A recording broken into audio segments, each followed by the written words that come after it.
বড় অফিসার আমি। স্যার আমি ডিউটি করছি বলে তুলে নেবেন? আপনাকে ডিউটি এখান থেকে কেন? স্যার নাইট ডিউটি করেছে আমার স্টাফ। যে দোকান না বসে নাইট ডিউটি?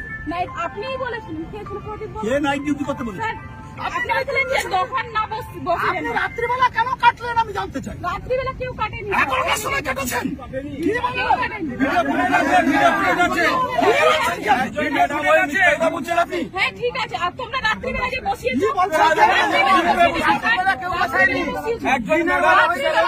আমি বারণ করে গেছি তাও বসিয়েছে দোকান।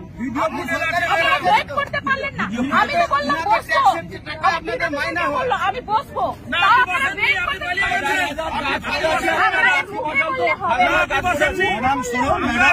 আপনি সবাইকে নিয়ে চলুন, বেশি দিন থাকতে পারবেন না।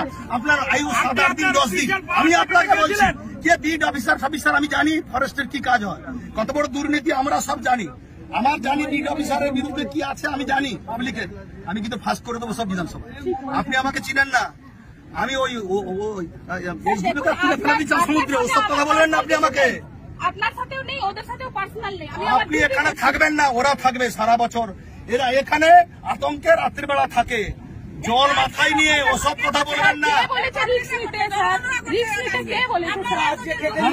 উনি কারো কথা শুনতে চান না। এত বড় ক্ষমতা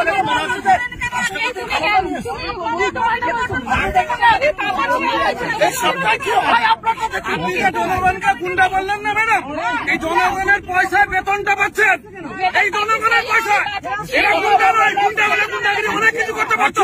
আমরা নিলাম, এর ভিতরে যদি আপনি আসেন আপনি ফিরে যেতে পারবেন না। আমি আপনাকে বেশি কথা বলবেন না আপনি, একদম সরকারের সাথে সরকারি কর্মচারী মাথা নিচু করে কথা বলবেন।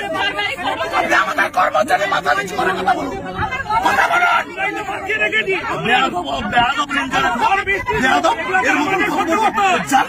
কত বড়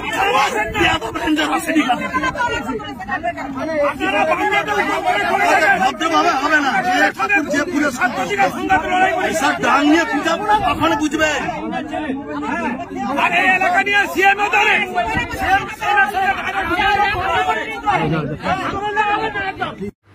রণংদেহী অখিলগিরি তিনি ফরেস্ট অফিসারকে ধমকাচ্ছেন।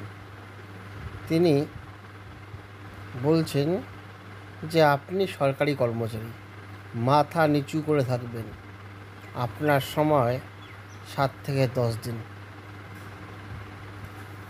যেখানে মহিলা মুখ্যমন্ত্রী নারী ক্ষমতায়নের জন্য চেষ্টা করে যাচ্ছেন, সেখানে অখিলগিরিকে বিতর্ক কিছু ছাড়ছে না। কিছুদিন আগে তিনি রাষ্ট্রপতিকে কুৎসিত মন্তব্য করেছেন, তারপরেই। ধন্যবাদ।